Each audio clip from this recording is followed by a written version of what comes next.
ఏపీలో పచ్చళ్ళంటే గుర్తుకొచ్చే పేరు అంబేద్కర్ కోనసీమ జిల్లాలోని నార్కేడిమిల్లి పచ్చళ్ళ గ్రామంగా పేరుగాంచిన ఈ చిన్న ఊరు ఇప్పుడు రాష్ట్ర సరిహద్దులు దాటి దేశ విదేశాల్లోనూ తన ప్రత్యేకతను చాటుతోంది. ఇక్కడ తయారయ్యే ఆవకాయ నుంచి గోంగూర వరకు ప్రతి పచ్చడిలోనూ ఇంటి వంట రుచి, సంప్రదాయం, స్వచ్ఛత కలిగలిపి ఉంటాయి. ఇక ఆంధ్ర నుంచి అమెరికా వరకు ఎగుమతవుతున్న ఈ నార్కిడిమిల్లి పచ్చళ్ళ విశేషాలపై మరింత సమాచారం అంబేద్కర్ కోనసీమ జిల్లా నుంచి మా ప్రతినిధి సూర్య అందిస్తారు. అంబేద్కర్ కోనసీమ జిల్లా కొత్తపేట నియోజకవర్గంలోని నార్కేడిమిల్లి గ్రామంలో మనం ప్రస్తుతం ఉన్నాం. ఇక్కడ ఆవకాయ పచ్చళ్ళకి అంటే అన్ని రకాల పచ్చళ్ళు కూడా పెట్టింది పేరు ఈ గ్రామం. మీరు ఎక్కడ చూసినా సరే ఇక్కడ పచ్చళ్ళు తయారు చేసే మహిళలు, అలాగే కొన్ని కంపెనీలు, ప్రధాన కంపెనీలు కూడా ఇక్కడ మనకు కనపడుతూ ఉంటాయి. ఆంధ్ర నుంచి అమెరికా వరకు కూడా ఇక్కడ పచ్చళ్ళు ఎక్స్పోర్ట్ అవుతూ ఉంటాయి.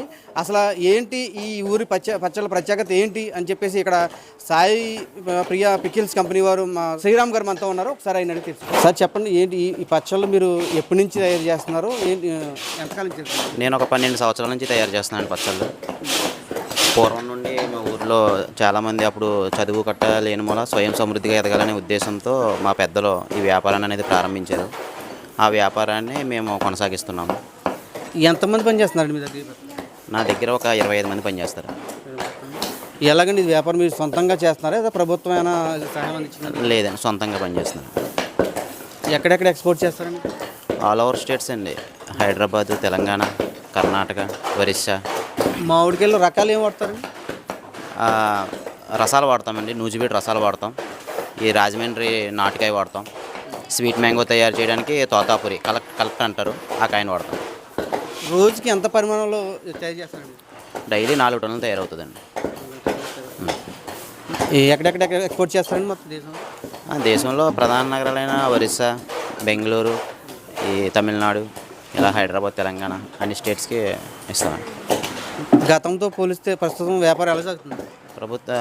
ప్రజెంట్ వ్యాపారం అయితే సిచ్యువేషన్ అంత బాగోలేదండి. గవర్నమెంట్ నుంచి ఏ విధమైన సపోర్ట్ లేదు. ఈ పిఎంఏపీజీ లోన్స్ అనేవి ఉన్నాయి. దానికి మిషనరీ కానీ ఇస్తున్నారు తప్ప మామూలుగా పచ్చడి తయారు చేయడానికి కానీ ఇవ్వట్లేదు. ఏం కోరుకుంటున్నారు ప్రధానంగా మీరు?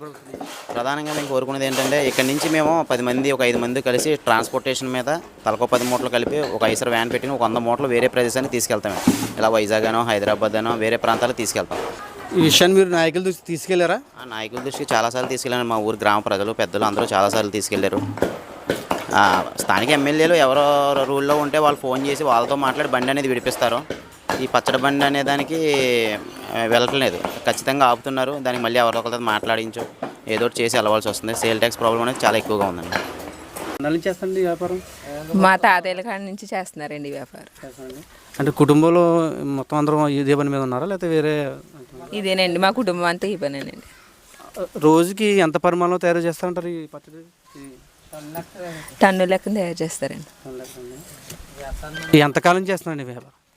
ఒక 50 సంవత్సరాల నుంచి వచ్చిందండి. మా తాతయ్యల కంచి, మా నాన్నలు, మా తాతయ్యలు, మా మావయ్యలు అందరూ ఇయ్యనండి. గవర్నమెంట్ నుంచి ఏం కోరుకుంటారు? జిఎస్టీ లేకుండా, ప్రయాణానికి వెళ్ళేటప్పుడు మగవాళ్ళకి ఆప్టింగ్ లేకుండా కానీ గవర్నమెంట్ వాళ్ళని కోరుకుంటున్నాం.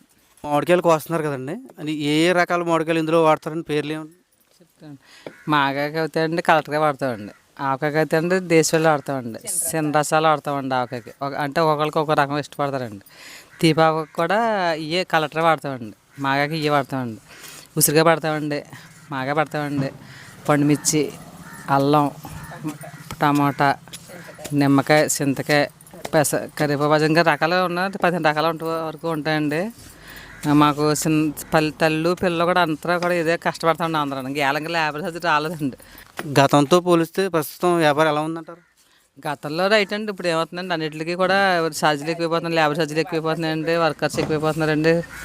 ఇలాగ లారీలకి, వ్యాన్లకి అయితే ఆయిల్ సరిపోతుందండి. ఇదివరకే రైట్ అండి, రూపాయి మిగిలితే ఇప్పుడు వాటికి వెళ్ళగా సరిపోతుంది అంతండి. ఉన్న కాడికి చిన్న కాడికి తల్లి పిల్ల కష్టపడతా కానీ సరిపోతుందండి. అలాగే అందరూ మహిళలే కనపడుతున్నారు. మొత్తం ఎంతమంది ఉన్నారండి? మేము మొత్తం 10 మంది అండి. ఎలా బాడుగలు రాలేదని కొద్దిగా వచ్చినాయండి. మేము పట్టుకోసుకుంటున్నాం. ఉన్నవాళ్ళు ఇంకొకరికి ఎవరికి వెళ్ళారండి. చెప్పండి అమ్మా, మీరు ఎంతమంది పని చేస్తున్నారు, ఎప్పటి నుంచి చేస్తున్నారు?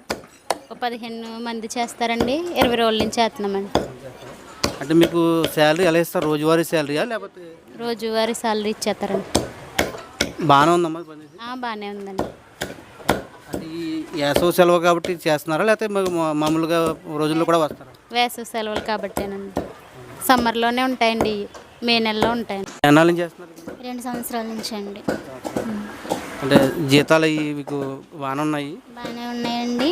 పొద్దున్న 9ంటికి వచ్చి సాయంత్రం 6ంటికి వెళ్ళేలాగా మా జీవనోపాధి అయితే ఇదేనండి.